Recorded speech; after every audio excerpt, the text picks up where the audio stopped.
excuse me while I belch all over the microphone. Maybe I'll leave that in before the intro.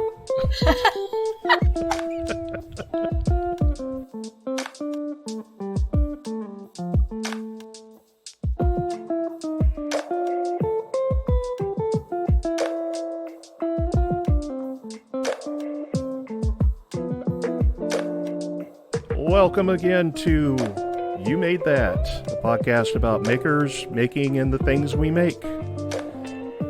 My co-hosts, as always, are Bob Blanford and RebeccaDeGroot.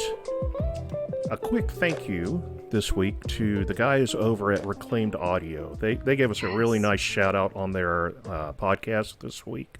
Wow, ran out of breath there. Podcast this week. Okay. In, out. But evidently there's some confusion as to how to say our name. Who was it that thought that we were telling our dog that they made on the floor?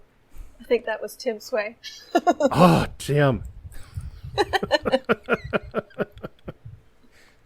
I have to admit, that was pretty funny, though. Pretty funny. And Phil's got the impressions down.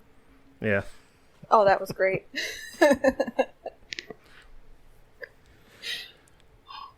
So, what's everybody been working on this week? Well, can I talk about a secret project? Sure. It's super secret, but I'm making someone a ring. Oh boy. So I'm gonna be I already have the piece of wood. I had to stick it in the oven forever because I had no idea how much moisture there was in it. So I had it in for about 6 or 7 hours at about 200. And then right before I left to go up and visit Henry's brother Thomas in Dallas, mixed up my resin, which I am very happy to say matched my hair perfectly. It was so incredibly bright pink and with little hints of purple and some shimmers in there. It was great.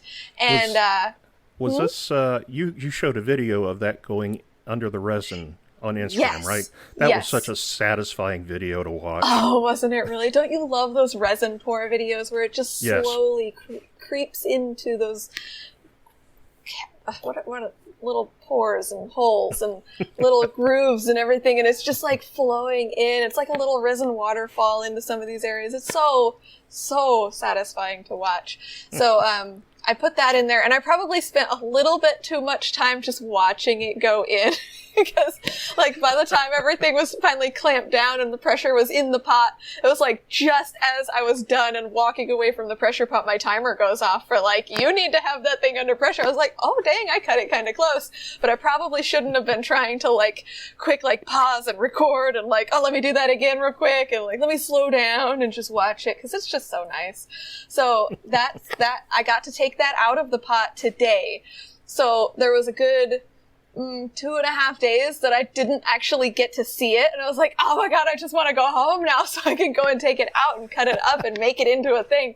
So far I've got it cut into I had it resawed into 2 sheets that are a good kind of ring thickness, and then from the first sheet that I kind of liked it a little bit more, I was able to cut 3 nice rings out of it. And this piece of wood, it was very wormy and it's kind of punky too. So after I had cut it and I actually drilled out the starter hole for the ring band, it a couple pieces tore out a little bit, and a few little sections you can tell that if you tried turning them, you would just have a chunk go flying. So I kind of saturated it with some thin CA too. So I've got them sitting on the block, just kind of waiting for maybe the next saturation. So they're looking really cool though, and they really do. They match my hair like perfectly. So I'm really glad I have 3 of them because I'm just gonna make one for myself now. Yeah, that, or maybe you could give one to the person and keep 2 and make a set of earrings out of them. Ooh, that'd be cool. Well, they already have the holes drilled out, so my earrings would be hoops. I don't like hoops. Yeah, that'd be great though. Hoops you could always turn them into gauges. Oh yeah, yeah. I need some time to work these out though from whatever a natural earring is. I did used to have gauges though, and I've been thinking I want them back. Not the big ones, just enough. Yeah. No. Yeah. No. Anything you could put a chain through like that? No. I always had this master plan. Actually, it's really evil to see somebody with those giant hole gauges and just run up with a padlock and clip it on and run away. Lighter, sucker! Good luck getting that off. I never did it, but it's still a dream. My goddaughter has one of those nose piercings where it goes through the cartilage in the center of the nose. Mm-hmm. And I sent her a picture of somebody who was asleep that had one of those in, and the person was holding a 9-volt battery just underneath it.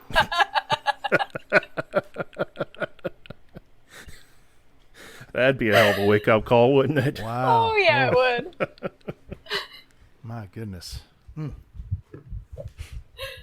Well, that's what I've been working on. What have you guys been doing? I guess I could go next. Well, today, today was my first day in the shop. I took Thursday off work. Friday was a holiday. But today was the first day back in the shop. And you would think this is going to be awesome. I'm in the shop. Well, first thing I did was mess up two pin blanks. So I kind of had to slow it down a little bit. It was just one of those days, the stars were not aligned. Maybe I was still too jumpy from all the fireworks, but so I just kind of branched off and worked on a few other projects. I got a suggestion, and this is something that's kind of neat. Obviously, I'm very niche oriented in my channel. It's very, very focused on pins and everything around pins and pin making. And the suggestion that I got from someone was perhaps I should do videos on each individual tool, the setup and you'll say, oh, well, I took this to the sander and I squared the blank. But what's involved with setting up the sander? What other tools or ancillary tools are involved that you are not showing in the video? And just give us a complete detail of everything that happens. So my most recent video is out, and that's what I did. I went to the disc sander, and I showed how I square a blank, and I talked about how I square the table to the disc, and I square the push gauge or I just lost the name of miter it. Gauge. Miter gauge, thank you. The miter gauge, and I showed how I did everything and the tools I used to do it. And the video seems to be getting really, really decent reviews. So when I screwed up 2 blanks today, I thought, you know what? Don't screw up a 3rd blank. This is a sign. So I went to the drill press and I showed how I go. I put together a video today, which I have to edit it, how I drill my blanks. And it talked about squaring the drill press, the table to the bit and all the little details that I do. So that's one I'm working on. So hopefully that, I'm going to call it a series. I don't know if that's what you would call it or not, but hopefully that series will go over well and people will enjoy what I'm offering. And the last thing is, did you guys notice how bright my image is? Yes. You got a light. Yes. Yesterday I went out and I bought a light, and right above my head I ran cable upside the inside of the wall, so it's a super clean install. And I'll actually turn it around and show you guys if I can. Yeah, see, because there it is right there. It's a great big light. Wow. See? And I put 1,100 watt light bulbs in there. So, wow. The older you get, the more you like to be able to see things. And I like things to be bright, right? So I put 5 1,100 watt light bulbs in there, and they are LED, so they produce almost zero heat, and it's wonderful. I can see everything on my desk, and I can tell you, I need to dust. Really bad. It didn't look that bad until I turned the light on, but other than that, I've spent a lot of time with family this week, which was absolutely wonderful. I did miss the shop, but you know what? I missed my family more, and we had a great time. So that's pretty much what's going on in Bob's world. I actually have seen that video. I just watched it earlier today. The time when you're talking about that pressure adhesive on the backing of the sanding discs. Right. About peeling that off, and sometimes it'll leave something behind. Have you ever tried using a heat gun to take those off? I haven't. I'll be honest, I wish I had a heat gun. I'm going to have to go out and purchase one. That's one tool that I don't own. But there was another gentleman, I was reading comments right before I came online for the podcast tonight, and there was a gentleman that said, if you'll take a piece of wood and aggressively sand it to heat that disc up, yeah. and then it'll peel off, which is kind of along the same lines as the heat gun. But Yeah, a heat gun is a tool. There have been many times where I've wished I owned one, and I think that's going to have to be on my soon-to-be-purchased list. I bet you could try a hairdryer on high, and that would probably give you the same effect. Yeah, that's possible. That's possible. I may have to give that a shot. I should be probably changing out that sandpaper pretty soon because I noticed when I cleaned it for the video, once it was cleaned off, I kind of felt the sandpaper just to get that tactile feel of how much abrasive was left on it. And it's getting pretty smooth for a 120, so I think we're going to have to change that. And that's something I may do. I may give that a shot, and I may actually film that because there seems to be a lot of interest in those little shop tips and techniques, so we'll see what we can do. Well, what I've been working on, I have reignited my relationship with a Sawzall and have remembered how much I love using one of those. You feel like Tim the Toolman Taylor, don't you? Now I've been working on some lumber racks to put onto my French cleat wall. And nice. The old shelves, I had two sets of shelves, one on one wall and one was on the back wall.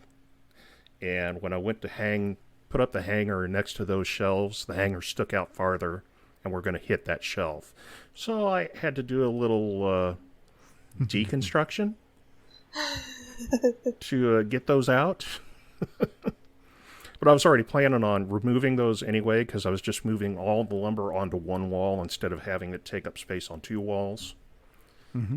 And so I figured, well, I really don't want to get up there and take out every screw that I put in 3 years ago. So I'm just going to cut through them. Yeah, it feels good, doesn't it? Oh, I can't. Oh, there's nothing like destructive tendencies. No, there's not. I remodeled houses for a number of years, and demolition day was always my favorite. I hear there's actually a business kind of similar to like the axe throwing, how you get to just kind of work out some aggression. There's businesses that actually you get to go into a space and just destroy stuff. Yeah. I've always wanted to do that, but it sounds about as satisfying as what you were doing. I've seen videos of places like that. One of them, they give you like a 10-pound sledgehammer and put you in a room with a bunch of TVs with the old CRT tubes, and you just go in there and bust them up. That sounds amazing. All that mercury getting released into the air and you're breathing it in. Yeah, boy, that sounds amazing. It's great.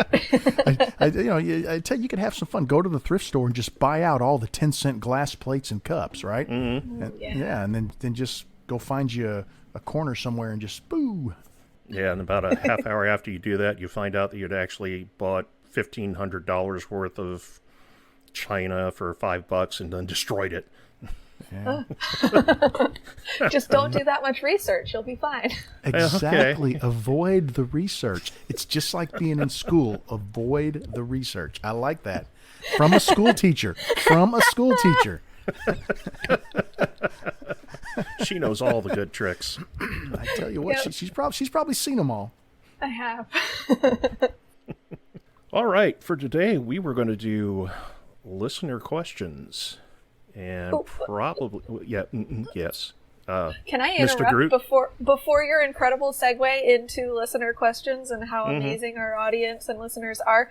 I need to do a shout out to our incredible audio engineer, Marvin Gray III.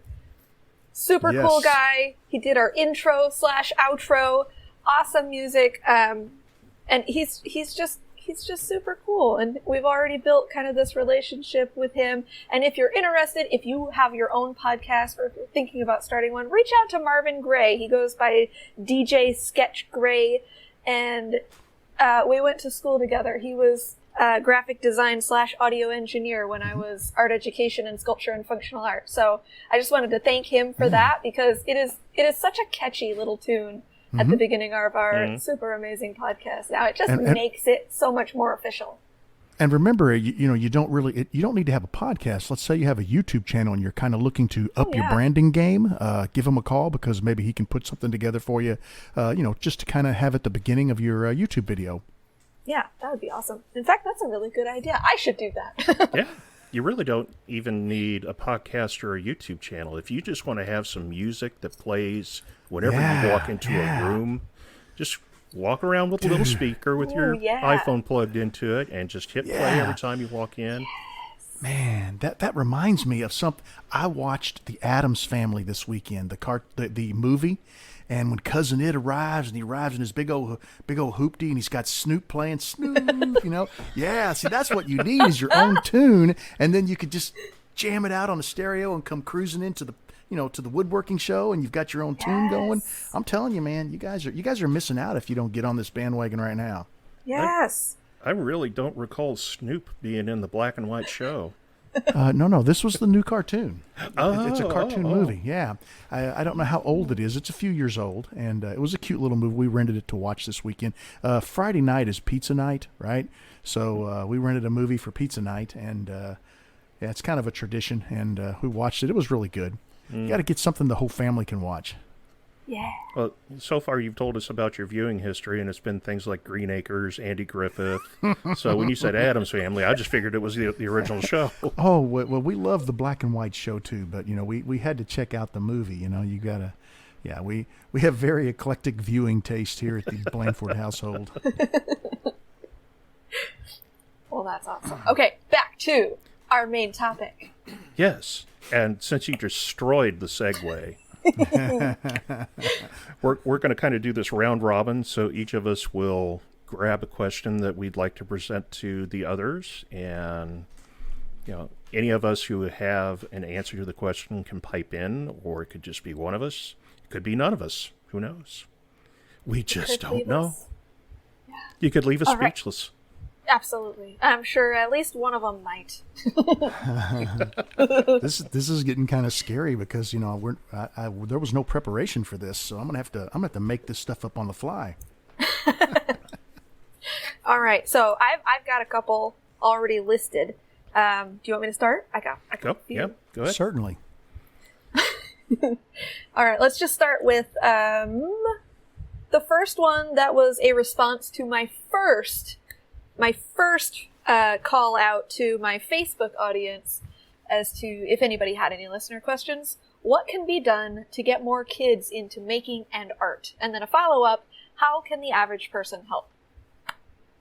So I can start with this right now. Is I, as a high school art teacher, always encourage students, especially for times like this when we're stuck at home with nothing to do, find a hobby. It does not matter what it is as long as it is a healthy hobby. I gotta take that back. As long as it is a productive hobby. Productive hobby. I'm always talking about maybe a little bit too much, but they pretend to be interested. Talking about all the random things that I do and all the places that I go, and I like to encourage them to find something like that they can be passionate about too. So, throughout the year, I have about 200 students, and they range between 10th and 12th grade. So they're either babies in high school or on their way out, right? And so some of them have so much of a workload that they have no time for anything else with all of their AP classes and all that stuff. But then there's others that they're at school and they're bored, and then they go home and they're bored, and so all they do is sit on their phone. It's get a hobby. Start painting at home.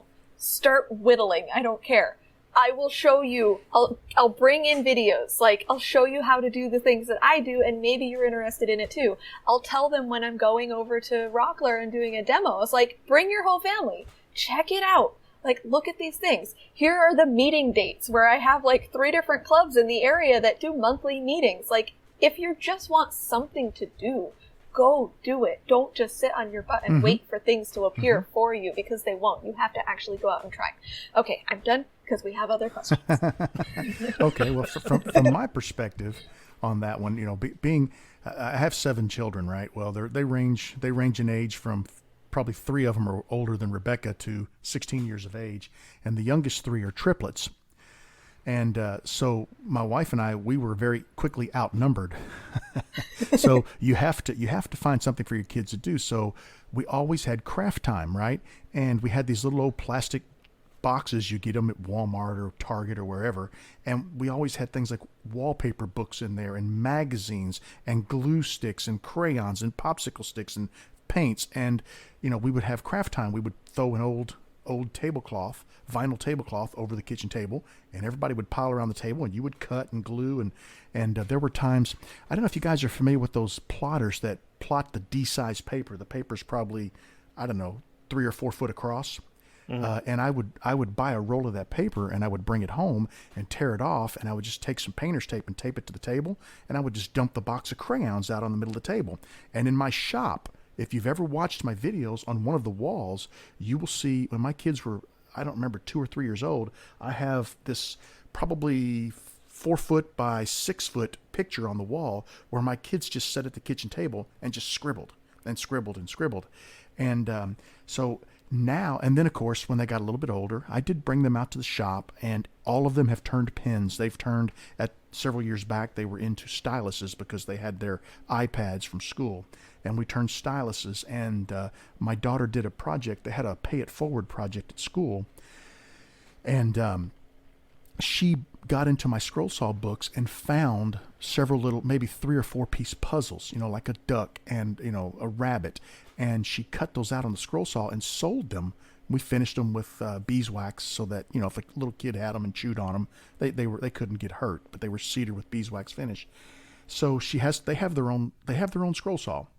The problem is they get a little bit older and they get into the phones, and then they get away from it. They're not interested in going out to the shop anymore. They're not interested in having craft time. But my hope is, by doing that when they were younger, and by indoctrinating them with the craft time, and here's how you make things, and here's how you use this tool, that when they get a little bit older, perhaps they'll have some curiosity, and they'll gravitate back towards making. It's in your blood at that point. It's in your blood. If she was making those puzzles and then going out and selling them, that is probably one of the number one motivators, is showing younger people how they can actually make money with their hobby. That is huge. Like, if they don't see a reason behind it, something that can benefit them, they have no interest in it unless it's already previously ingrained in them. And I don't know if I mentioned who actually, did I mention who asked that question? No, you did not. It's Rae Moore, R-A-E Rae Moore. So, I will tell you, when you talk about that, she was raising money for Tri-State Yorkie, which is where we adopted our dogs. And that was the organization she picked to raise money for.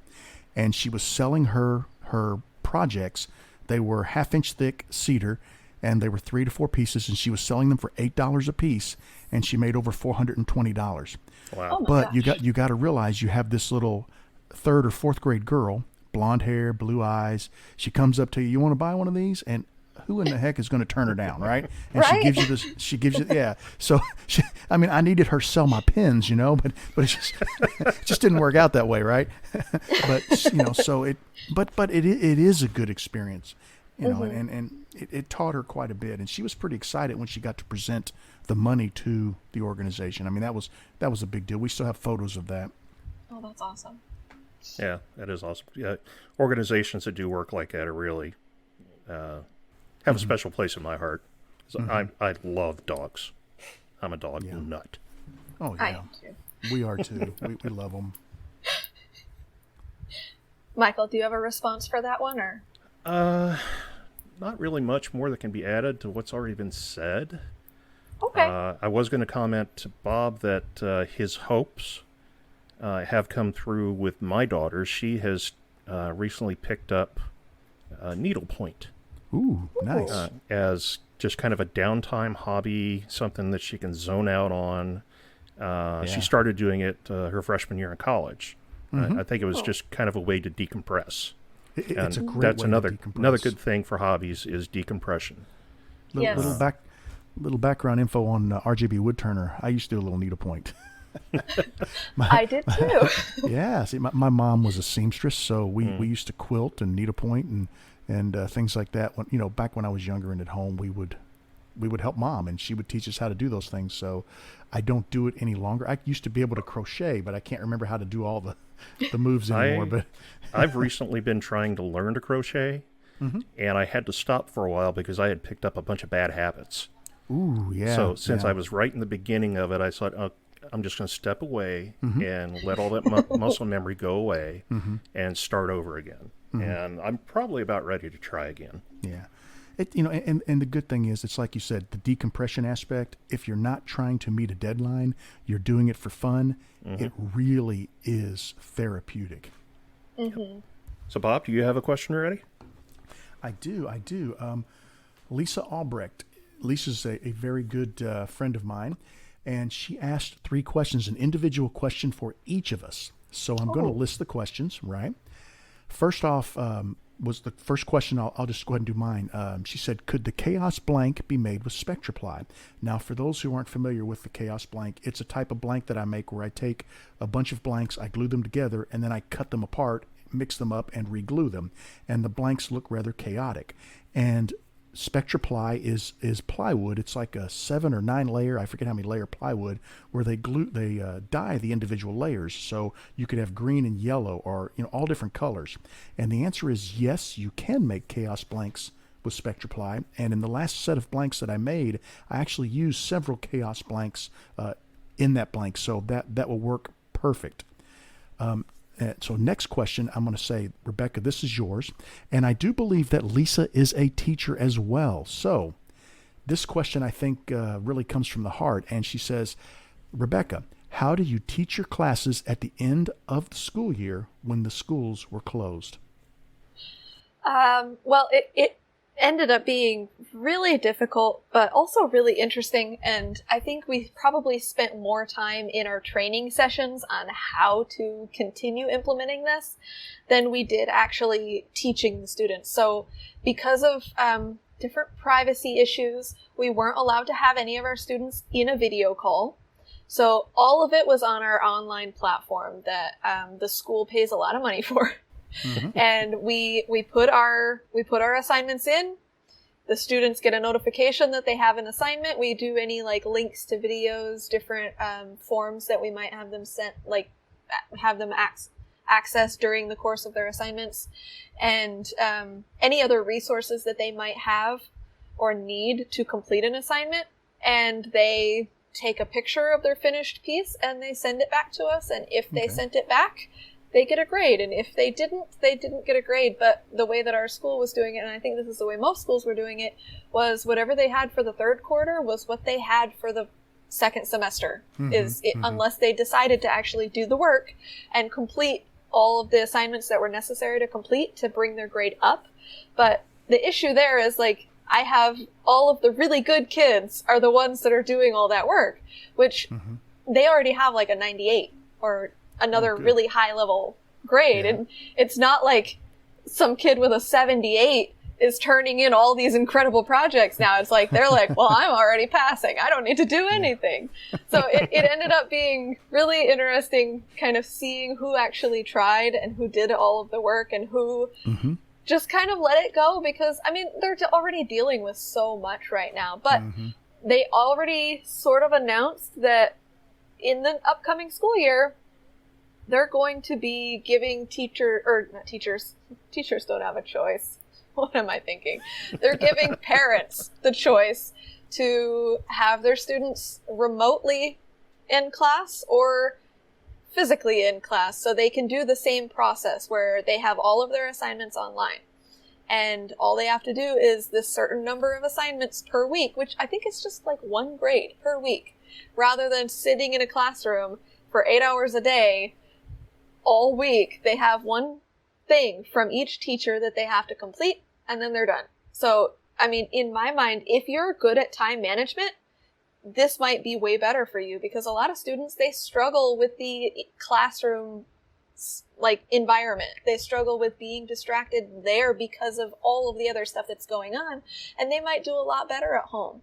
Or there's the kids that they were my absolute terrors in class, but a week after they left, or a week after they knew they weren't coming back, they're oh my God, I miss you. Why can't we come back to the school? I was I'm sorry, but am I really sorry? Because the classroom management, now that you just have to do the work, I can't make you do it. I can't lean over your shoulder and be like, hey, you're not doing anything. That's completely gone because I can't manage it anymore if you're not in the classroom. So the end of the school year was rough. And the beginning of this next school year, I know, is already going to be rough. But, I mean, there are ways around it, and there are ways that you can manage the situation to the best of your ability. And any more than that, I mean, it's out of your control. Yeah, and honestly. I hope Dallas is in the same place that we are. I felt like with having 3 sophomores, and the end of the year, they go to 2 different schools. One goes to a magnet school, and the other 2 go to the public school. And the magnet school, they really, for some reason, they had their stuff together fast. And I felt like the public school wasn't quite ready. But we've been seeing a lot of communication from the public school, and I really think they're ready to do online education if it comes down to, the kids need to stay home. So I think they're much better prepared. I think it just caught everybody off guard. But, either way, I think the kids are going to have a much better experience this coming school year. And that's just personal opinion. Yeah, no, and I completely understand because I was hearing from a lot of other teachers, and the main issue, I think, is the technology and the internet access. So many of our students are limited to the technology that they have, and I might have mentioned this on another episode, but, there were kids that maybe didn't have a phone and nobody had a phone in their house, but they shared one computer, or they had one phone that they split between their siblings that are all in high school, or all of them have phones, but only one is actually being paid for. And the other ones, they just need to find Wi-Fi where they can. So it's difficult because of that, but I think our district is moving more toward every single student is going to have a device provided for them. And if they actually succeed at doing that, it's going to be a lot easier. Oh, yeah. Yeah. Okay. Yeah. Michael, Okay. you got any follow-up for Rebecca on that one? Anything you want to comment, or are you ready for your question from Lisa? I have no follow-up on that because I have no idea what it's like to be a teacher. All right. So, yeah, go ahead and give me mine. Okay, Michael, this is a little long, so hang on one second. It says, Mike, I've only turned a few cast blanks. The first ones I purchased were cheap. There were cheap ones off Amazon. They chipped out quite a bit and smelled really bad when turning them. What do I need to look for the next time I purchase blanks to make sure I don't get that type again? Good question. Based upon the smell comment, I'm going to say that you got a hold of Inlace acrylester, which is a form of polyester. That is, like you say, very chippy. It chips out very easily. If you do get something like that, the best thing you can do is turn it at a very high speed and take very light cuts. If you manage your turning that way with that type of material, your experience will be much better. Even if you do that, there still is a higher chance with polyesters and acrylics of chipping out, simply because of the nature of the material. And I think that's about the only thing you're going to get off of Amazon is acrylics and acrylesters and polyesters, because they're cheap to produce. Very, very cheap to produce. So the markup on them provides a higher profit margin for the maker.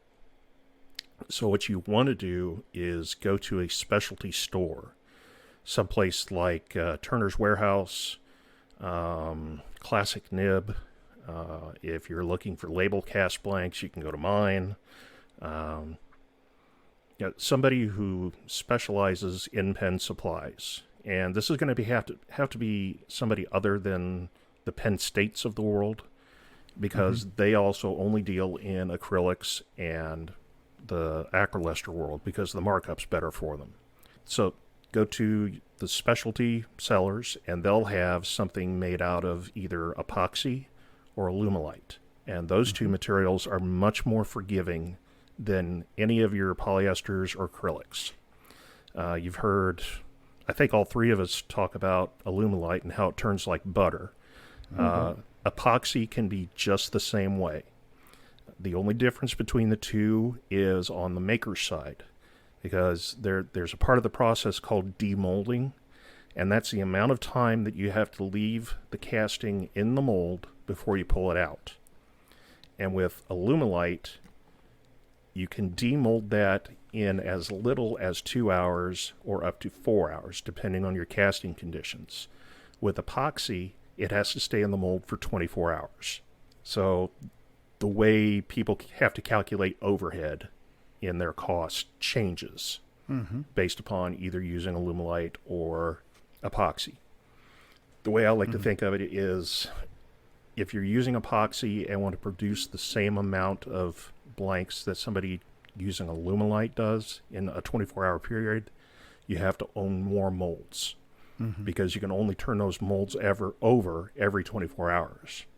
Whereas with somebody that's doing Alumilite can turn theirs over every 4 hours. So I could have 1/6 as many molds as somebody who does epoxy and produce the same amount in a given day. And I know I'm getting a little off subject there. Where's your sign? Where's your word font sign? You're not off subject. That's a very good answer, Michael. That's a very good answer. And I would concur with you. Epoxy and Alumilite is definitely the way to go. I think you're dead on the money. There it is. No, that was good. I was enjoying listening, though. I wasn't even thinking that we were going too long. No. Yeah, and no, I think knowing Lisa, I think that's the type of answer she would want. She really appreciates a good, detailed answer, because then she can assimilate it in her own mind and make her own decision. So I think she really will appreciate your answer. Okay. Short answer: just go to Michael. Just just buy his blanks. That's a little too self-serving, but I am working on color casts, so hey. those will be available soon. Really, the first two that came to mind, the Turner's Warehouse and Classic Nib, they have a ton of selection, and I believe everything that they carry is marked as the type of material that is used. It is. So you're going to know up front if you're getting a polyester, an epoxy, or an Alumilite blank. Because if I remember right, Classic Nib does cast their own polyester blanks, but in talking with the owner, Niels, they have worked on their formulation for their polyester for years, and he swears by his blanks as being much easier to turn than other people's polyester. And I actually have a few of his blanks to try out. I haven't turned them yet, but I'll once I do, I'll give a review of them on here. That'd be great.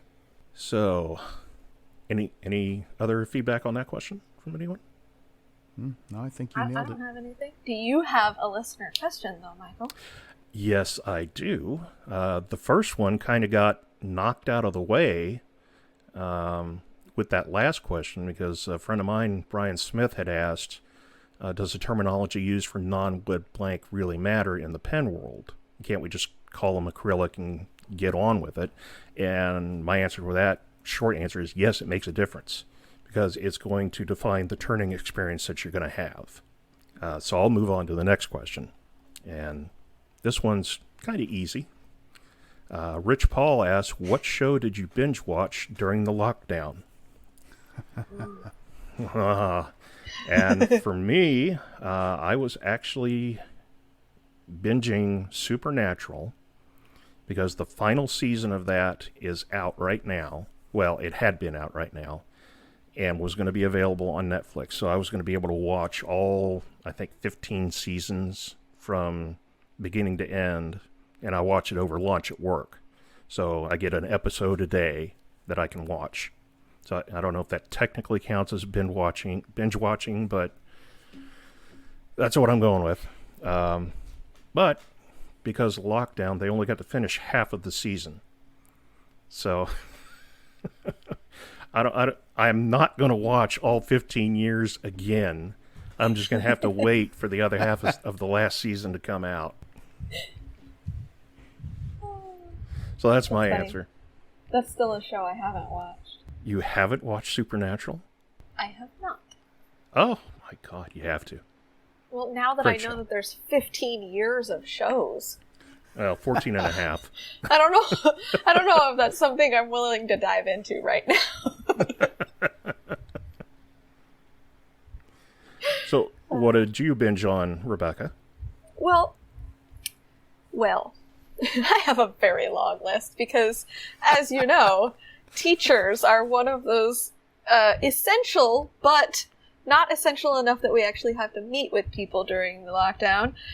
So I have been home since the middle of March, and so I've got a list.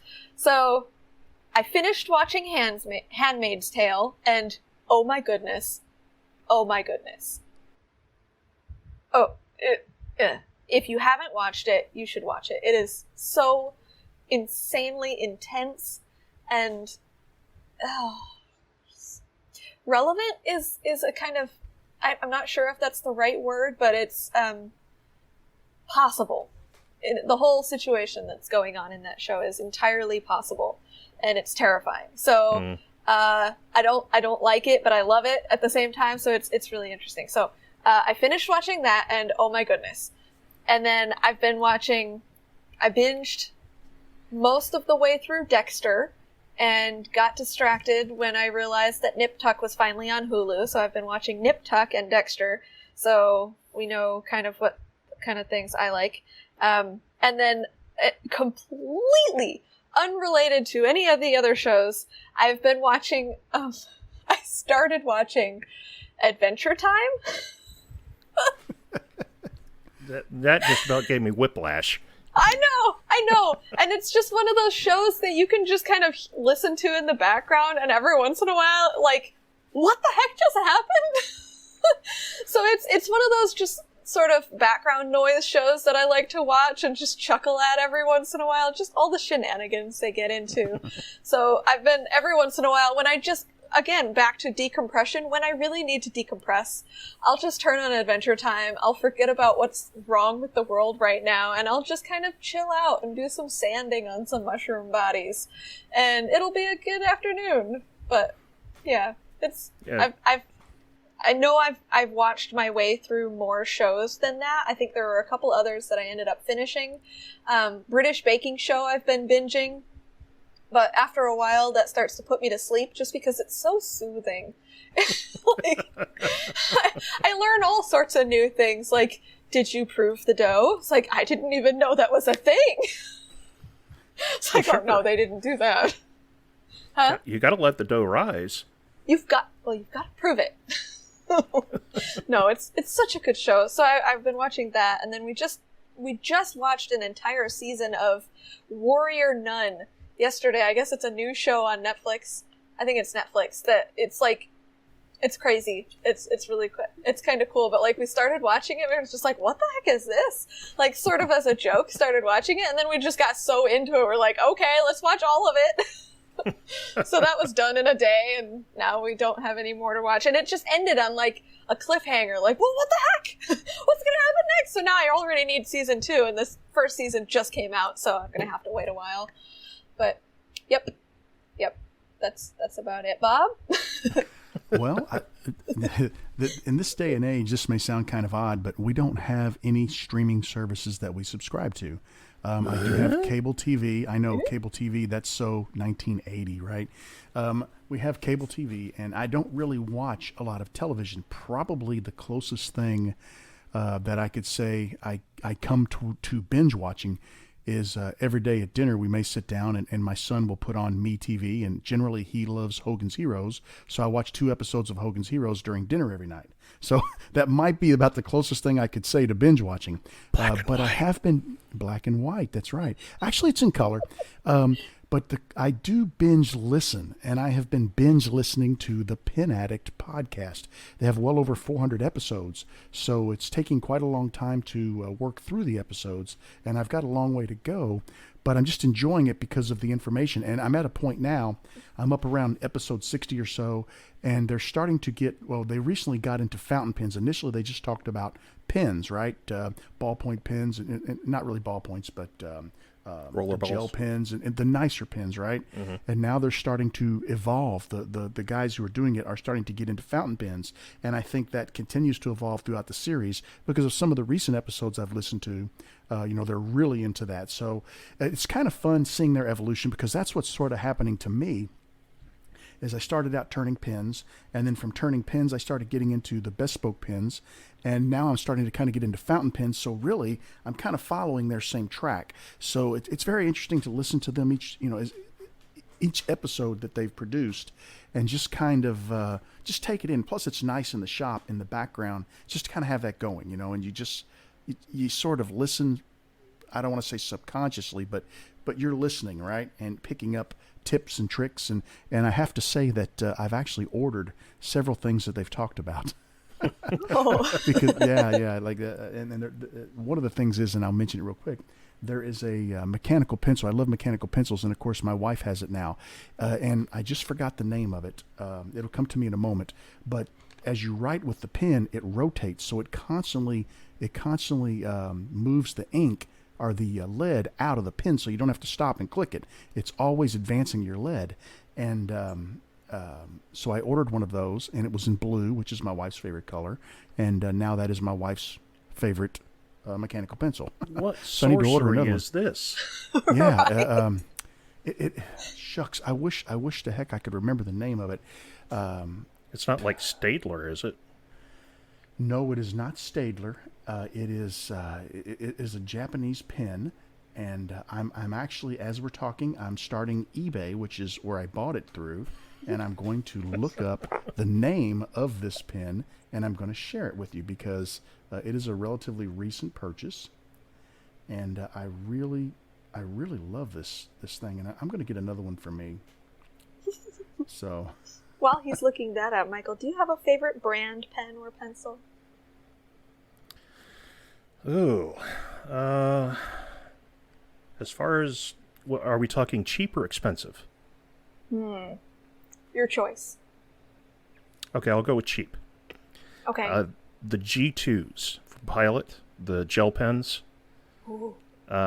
I do like the way that those write. I'm not always the happiest with the pen itself, the way it feels in your hand, but the smoothness of that gel and how well it writes, I'm really impressed by those. Mm-hmm. Pencils, I have yet to find one that I really love, because all that's really out there on the market is those cheap clicker pencils that break every time you put them down to write with.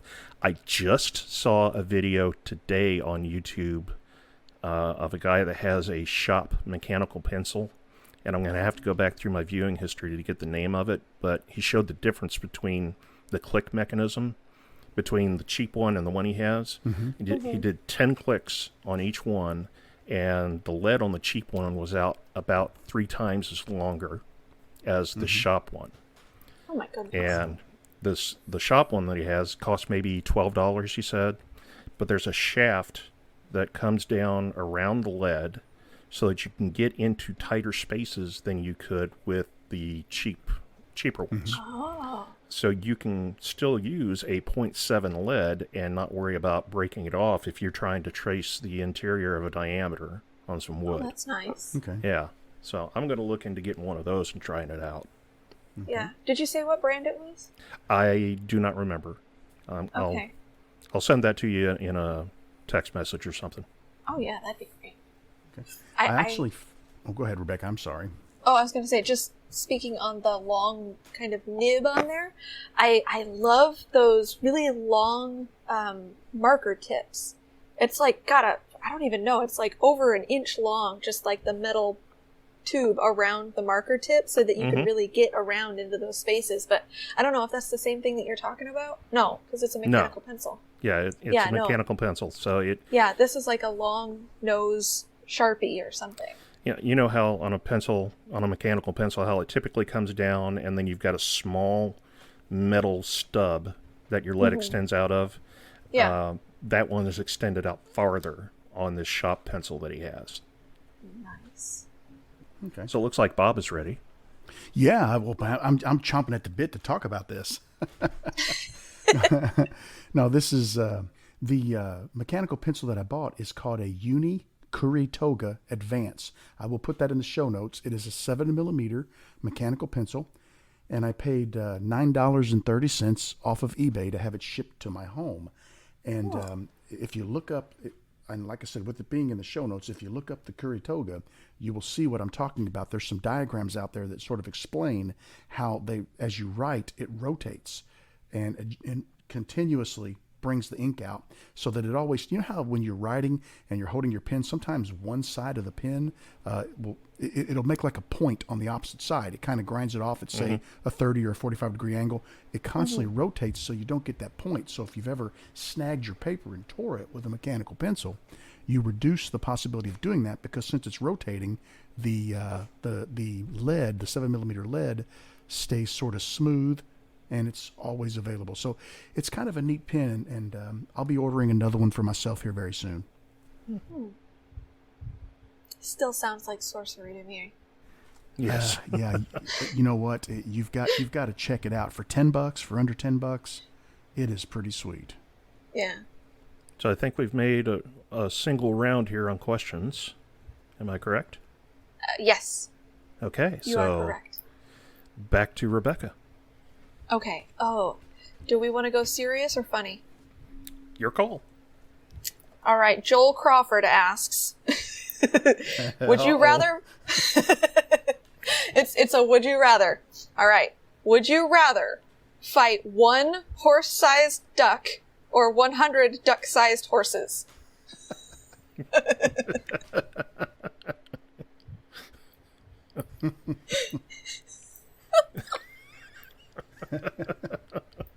I'll start. I would rather fight, let's say, 100 duck-sized horses, because I think they'd be more manageable and I'd be less terrified of them as a whole than I would of a giant horse-sized duck, because ducks are vicious.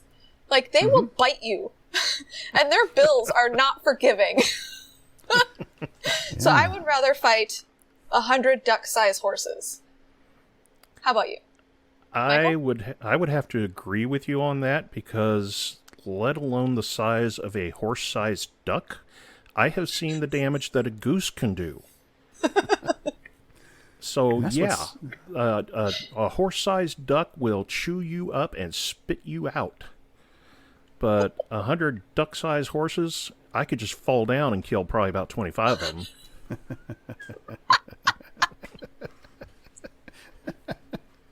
Oh.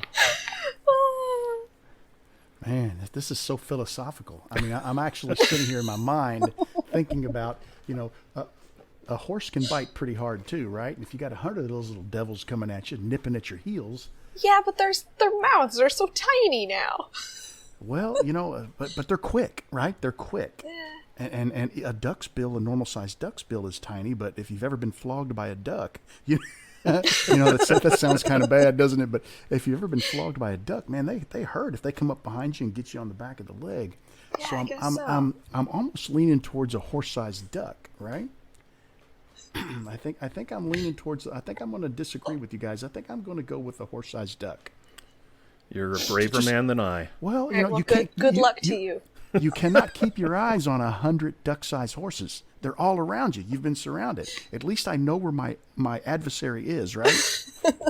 It's a good point. Yeah. Until your adversary goes airborne. That's right. Your adversary can fly. Ours can't.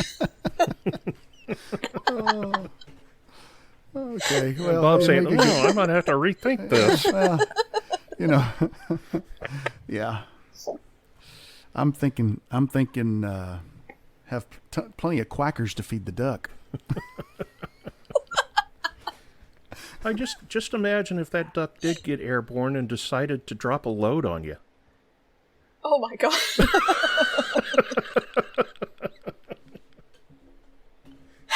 And here, I was wondering if we were going to be allowed to, suit up for our battle with these ducks or horses. Now I'm thinking, do I need to wear a hazmat suit, or do I just need my combat boots?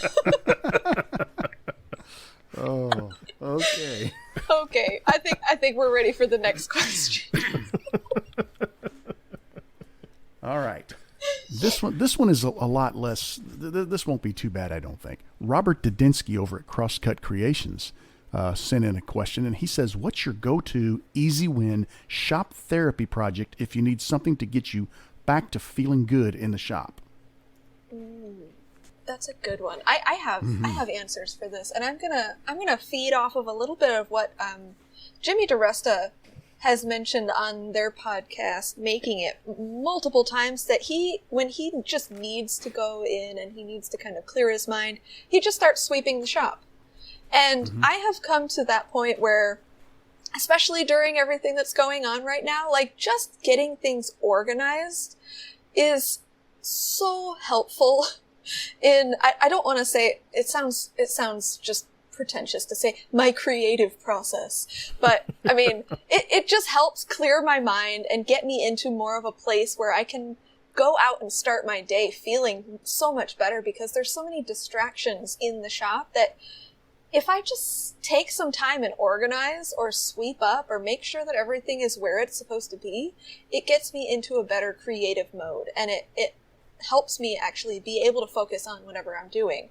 But then another thing is just sitting down at my carving bench and just carving, because I've got so many wood turning projects that are wood turning and carving, and they've already had their wood turning part done, and now they're just sitting in a bowl, actually kind of right near me right now, just sitting in a bowl waiting for their turn at the carver. And so I could spend 2-3 days just working my way through that bowl of already turned pieces and just carve away at it. And it's so soothing and it's so satisfying as long as I don't slip up. And it just makes me feel like I'm doing something so productive, because I'm taking those pieces, and it's a lot of pieces, to the next stage. And then that just means that they've only got, sanding and finishing before they might be able to be done. So it's moving everything forward, and it's very clearly moving everything to the next step. So that's what I would do. Cleaning and then carving. Okay. Michael, you want to take a stab at this one? Mine is totally unproductive time, but it's a labor of love. I'll work on my metal lathe because I'm doing a full restoration of a 1943 South Bend 9A lathe.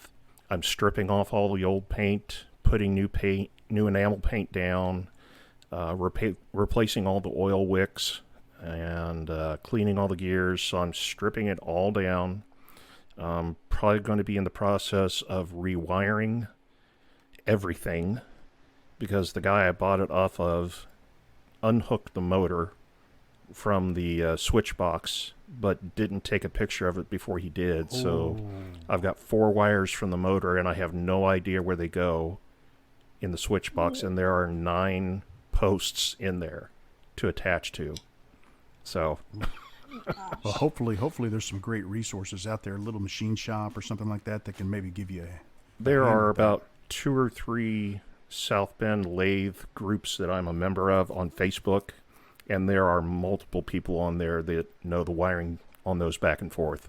So it won't be a problem. Yeah. Some of those folks it's are just a matter of the wiring is extremely old. It's probably the original wiring, and a lot of the quote-unquote insulation has broken down. So I want to update all of that and get it up to current code.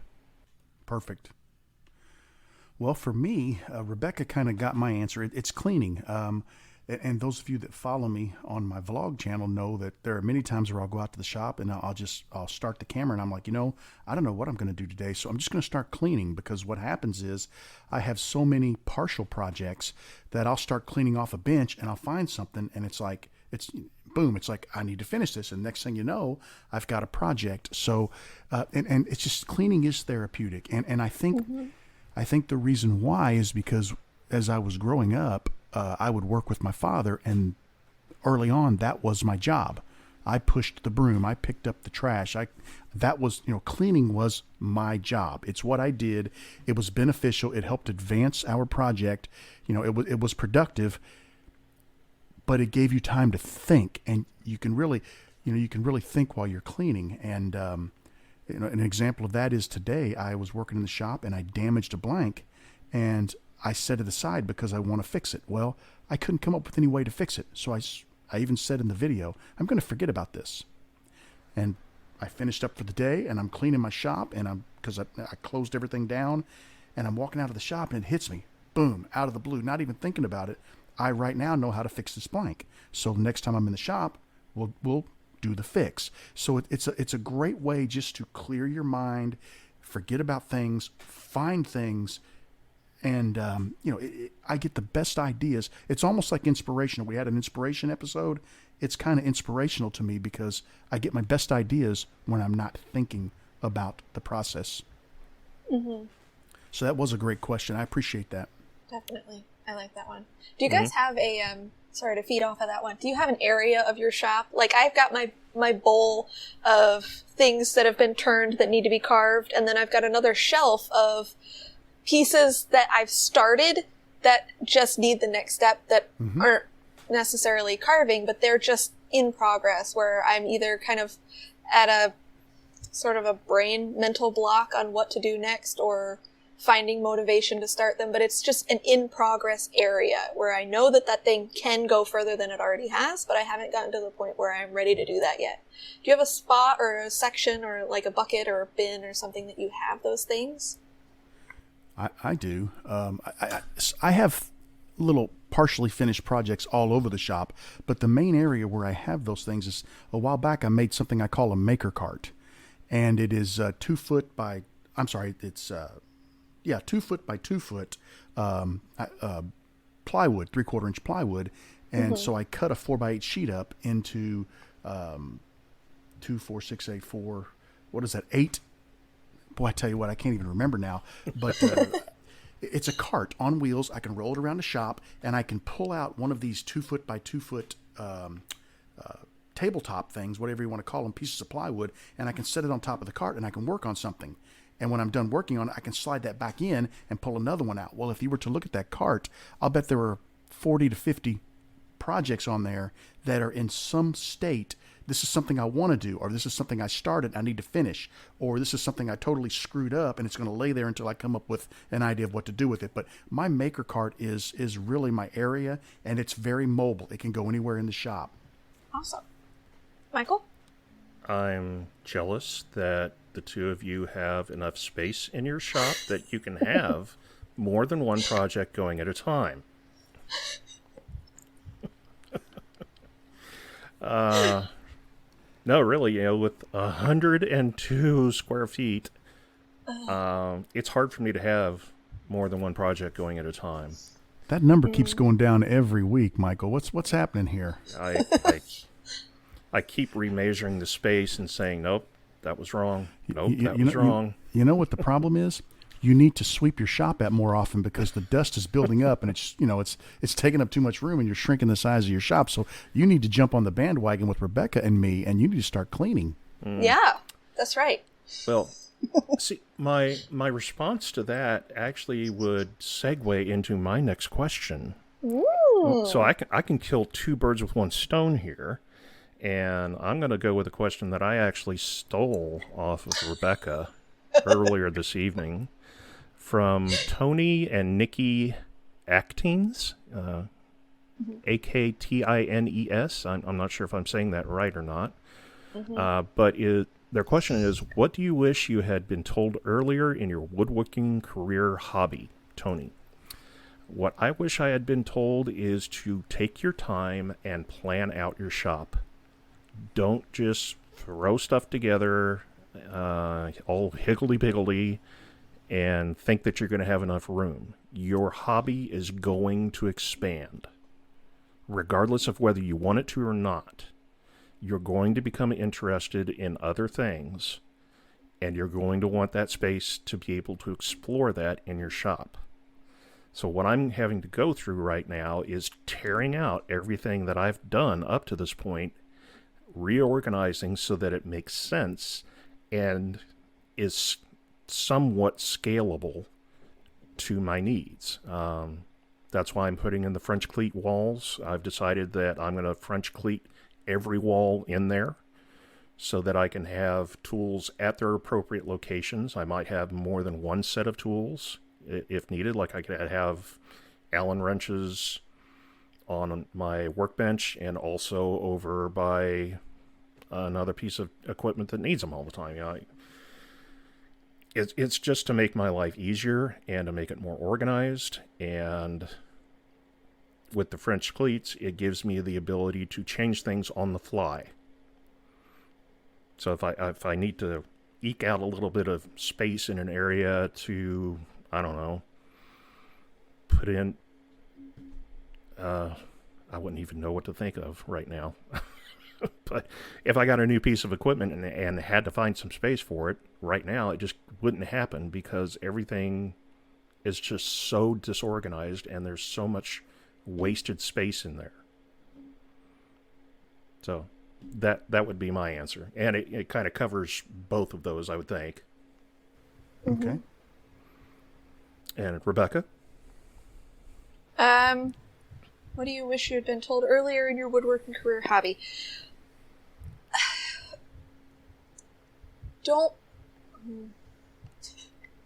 I would have to say mine is only buy the tools that you need for the project that you want to make. Exactly. Because I have so many tools that I have, some of them I haven't even taken out of the box. And I've had them for 4, 5, 6 years. And I never use them. I never use them, or I don't use them enough to even be worth having and taking up the space that I have.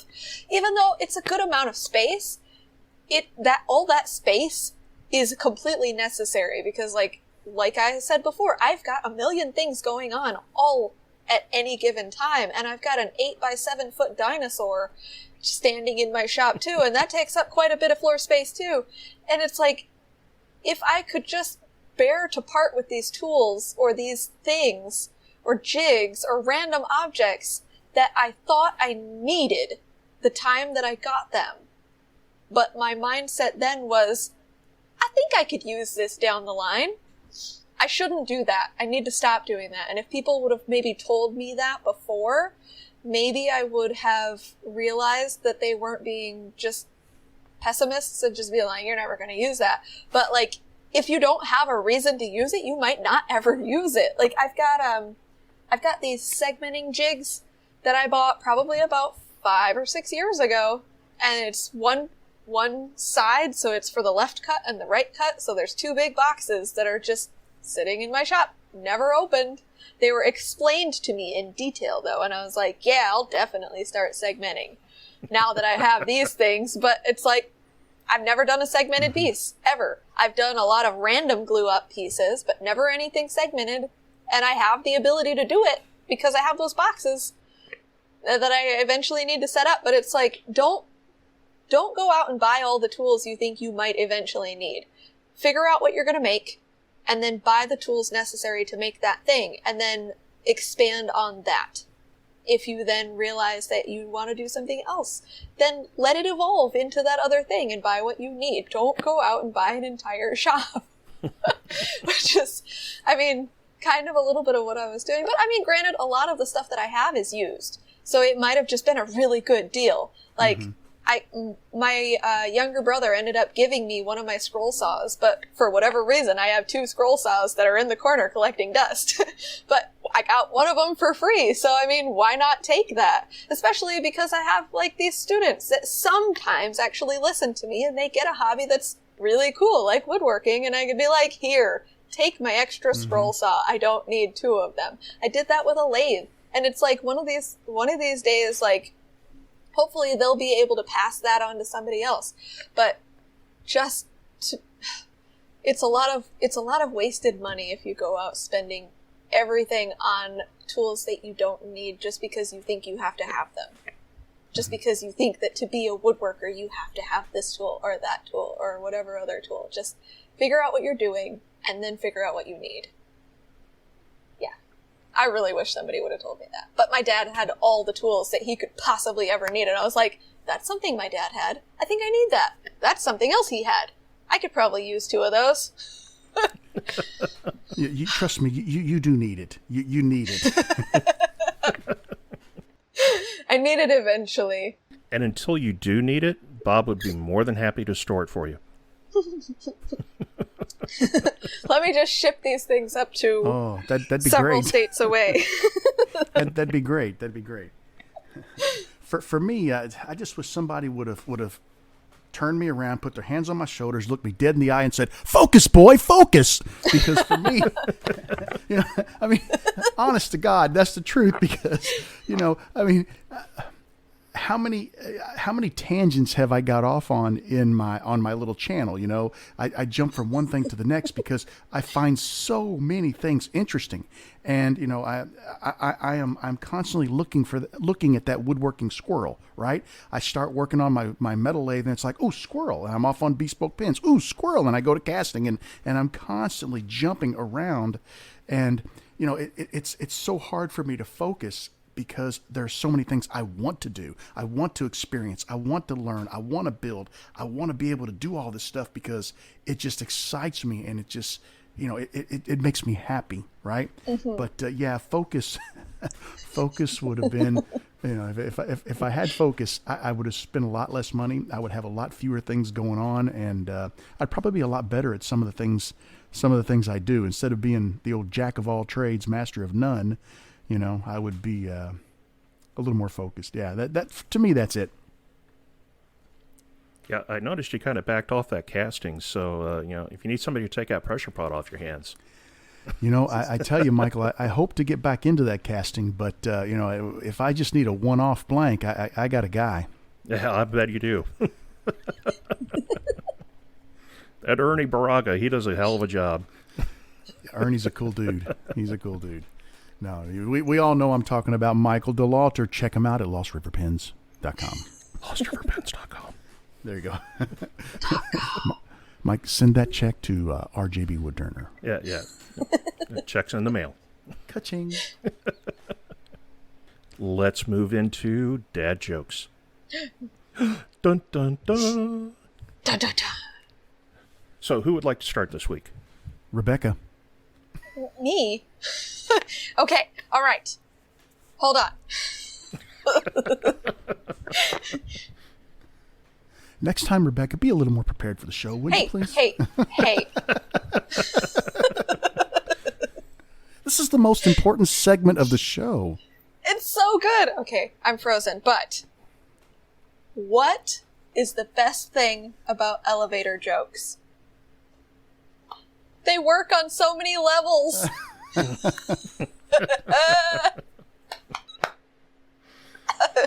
Oh. Unless, of course, you get stuck on a level. Yeah. Way to kill the joke, the water. Yeah, Gosh. Really, man. It's bad enough Rebecca's not prepared for the show. Mike's got to be such a downer. Come on, guys. I'm a Debbie Downer. You're not giving me anything to work with here. You're always picking on me. You're the little sister, remember? Oh, that's right.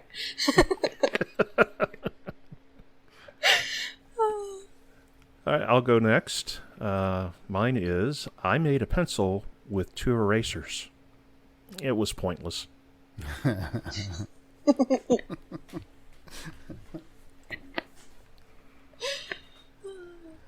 nobody's trying to kill my joke. Bob, go ahead, Bob. I guess it's my turn. Okay.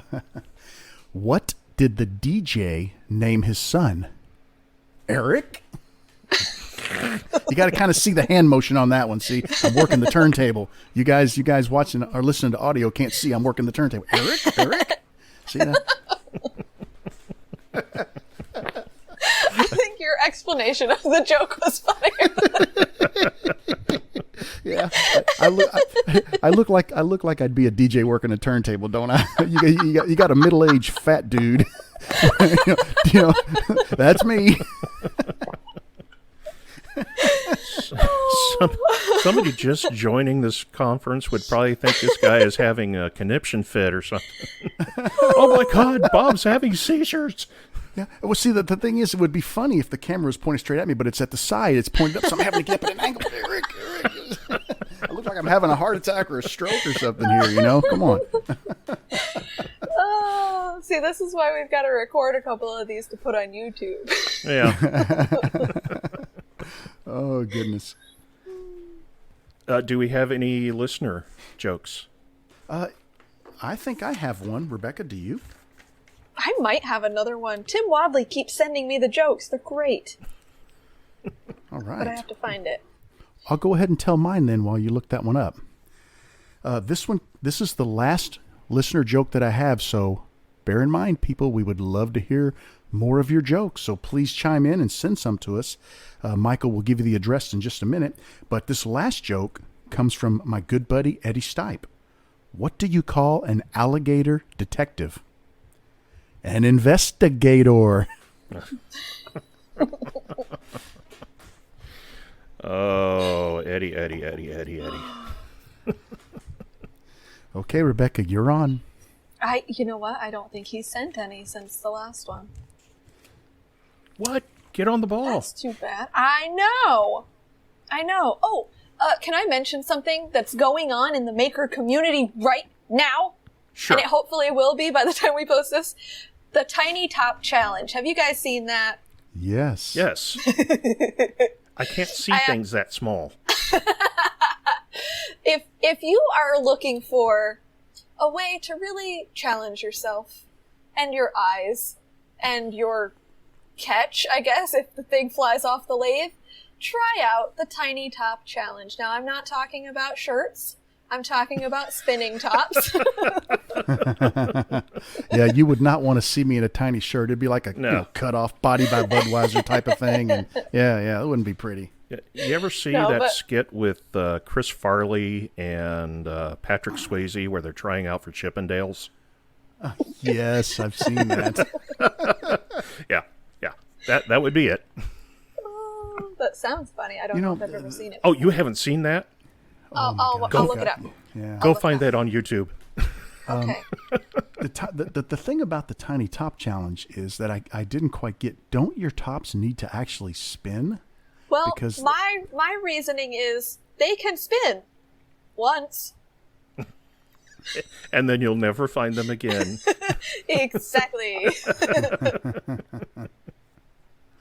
While she's looking up that video, I will mention something else that's going on in the maker community. For those of you who are in the pen making world, there is a fundraiser going on for Joey Neves, who lives in Puerto Rico. Due to COVID-19 and some other health issues of his, he and his family have no income coming in right now. So they're doing a fundraiser in the pen turning group on Facebook. They're auctioning off some pens and some blanks. I've donated 18 blanks from my inventory, and we're still trying to decide how to break those up into lots for an auction. If you would just want to donate some money for Joey and his family to live on for a little while, they'd be happy to accept that as well. And if it is anything that you would like to donate towards, send me an email at mike@ymtpodcast.com, and I will put you in touch with the person who is in charge of that fundraiser. And that's all I've got. have they picked a day for when they're going to actually do the auctions or the sale or whatever? The auctions are kind of being piecemealed out. Right now, Rich Paul has one going on for, I think it's a lot of around 20 wooden blanks. And Brian Smith has one going on for probably around 10 blanks. And in that lot, there are a blank from Fort Bragg and one from Christchurch Cathedral, which is the Harry Potter blanks. Harry Potter, right. And a seashell blank. Ooh. Everybody go out and get that one right now. But those Harry Potter blanks now are going for about $65 a piece. Yeah, so this is a good auction to get in on, because not only are you getting that, you're getting the Fort Bragg and a couple of other. I think there's a embedded blank one that has a piece of Kobe Bryant's uniform embedded in it. Really? Wow. So there's quite a few good pieces in that lot. So have you seen Farley jumping around yet? I didn't want to start the video, but I have it pulled up.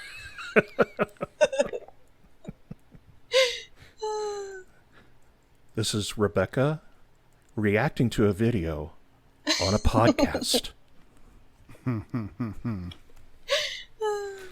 For those of you who have not seen this, it's a skit from Saturday Night Live where both Patrick Swayze in his Dirty Dancing days and Chris Farley are trying out for the same position as a dancer with Chippendales.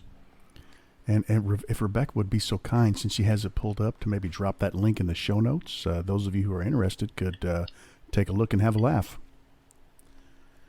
Hey, Michael, I wanted to ask you, do we have any reviews that people have put in, any five-star reviews? We do have some reviews that I can go through. Let's see. Now, this one is not a 5-star review, but I have to say something about it. This is from Holly at Turning Prayers. She says, I only gave you 4 stars because I didn't want your stardom to go to your heads. Enjoyed the show. Thanks for taking the time out of your busy day to share your knowledge and experience with the woodworking community. Thank you, Holly. But 5 stars are what we want. You see, Michael, I think I'm the reason why. I know Holly personally, and I think Holly thought that the stardom would go to my head. So she was probably, I probably cost you a star there. Rebecca is listening to her voicemail message. Come on, Rebecca, get professional here. We're trying to. My goodness. I'm trying to drop the link. Oh. And let's see, we have one from Penja Jr., I believe, Penjahjr. I was surprised to hear you turned a shell blank. I got one from a show, and I turned it. Wow, you're so right. What would have taken me, say, 45 minutes to turn a blank, it took me 3 days. I found out you start it and have to fill the holes with CA glue. It's a forever turn, but my girlfriend and my sister enjoyed their pens. They are beach people. It was well worth the time. No money, but enjoyed making. Oh, there's more. Making it and seeing the smiles.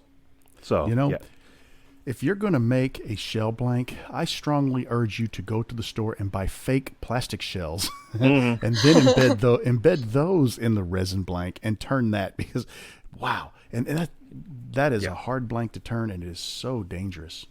Yeah. And let's see, we have MacArthur Tull. I'm enjoying your podcast. You make it fun to listen to, and you inspire me to get out into the shop and make that.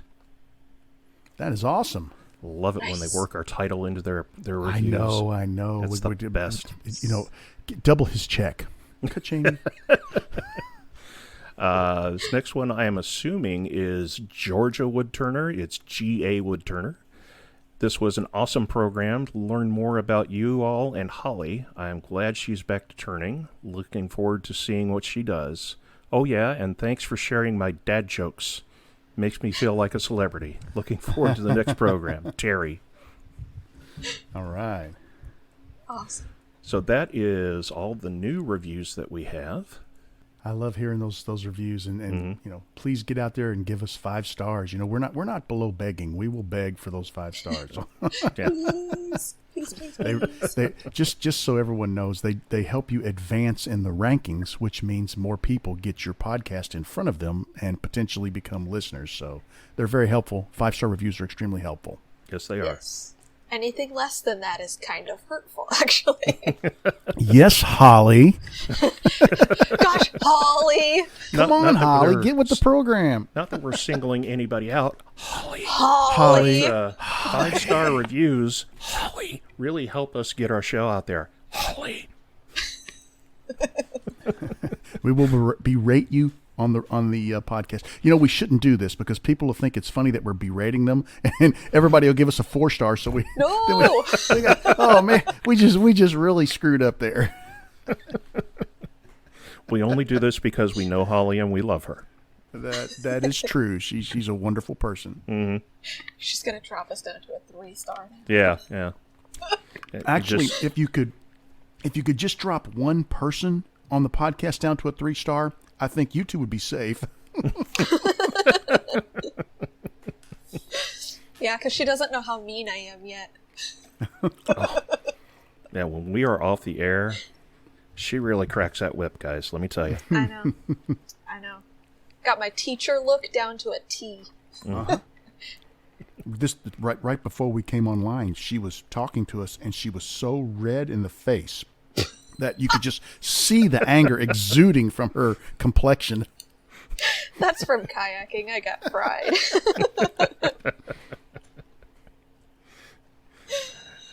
All right, let's let everybody know where they can find us. All right, I'll go first. You can find me on YouTube and Instagram at RJBWoodTurner, and you can find my shop vlog on YouTube at WhatchaDoinBob. And Rebecca? Facebook and YouTube as RebeccaDeGroot. Instagram at Rebecca_Degroot. My website, RebeccaDeGroot.com. Etsy, if you want to look at some stuff that you can buy, and I'll be posting new things on there soon. I think I'm actually going to post some of my skateboard blanks, which I haven't done before. And then, yes, hashtag board meet. That's RebeccaDeGrootStudio with no spaces. And then I did finally, officially, create a new YouTube channel for my more vlog style videos. Ooh. That's called Rebecca's Up to Something. Yeah, and there are no videos on there yet, but go subscribe so that you can see when the first one comes out, which might be eventually. So you're not up to anything yet. Exactly. Oh, I'm always up to something. Rebecca is always up to something, which you will see from my new channel, Rebecca's Up to Something. But whether or not it's recordable is questionable. Yes. Yes. Recordably being up to something is definitely questionable. Okay. Now you do realize that when you do the Rebecca's Up to Something channel, it's a vlog channel. It can cover all kinds of stuff, even beyond your woodworking. So you could have actually posted a kayaking video. Oh, yeah, I could have. You know what? My first video in Rebecca's Up to Something almost recorded me dyeing my hair bright pink, which if you haven't seen it yet, it is bright pink and purple at the roots. And I almost did that, but then I was thinking then I'd have to clean off my counter and make sure I don't have any random pink spots on my wall anymore. I might be a little bit more self-conscious about my environment if I was actually recording in the bathroom, which is where I do all my hair and everything. And I was like, maybe I'll wait until I do something a little bit more interesting.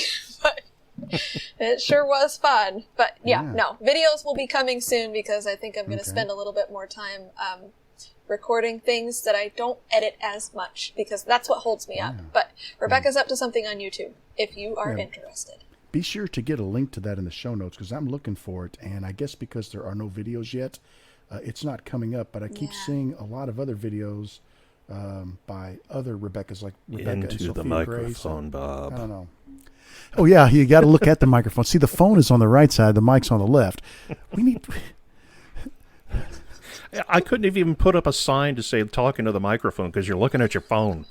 Well, don't tell me to look up a new YouTube channel and not expect me to do it. Do that. I'm so excited. The show. I am anxiously awaiting the first vlog post on Rebecca's Up to Something. I mean, I'm sitting here with my phone in my hand waiting for it to pop any minute. You're looking at her right now. You think she's posting anything?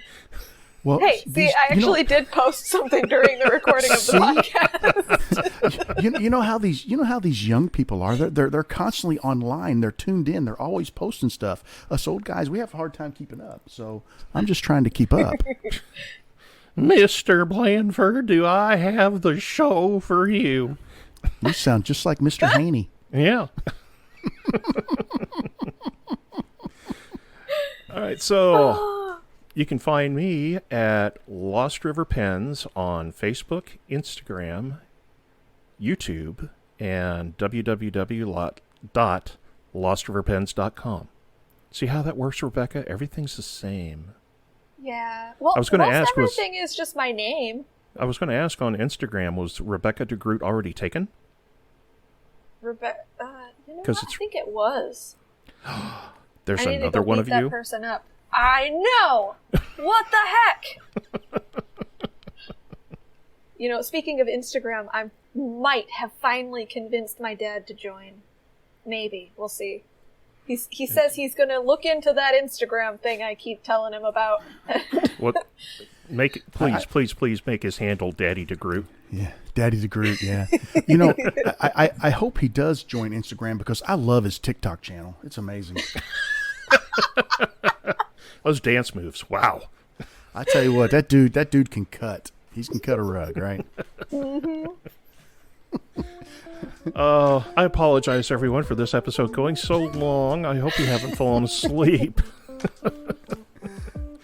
This has been You Made That? Or is it You Made That? Or You Made That? It's up to you. Y'all have a good week. You made that. You made that. I will see you next week. Goodbye. Bye. Go make something.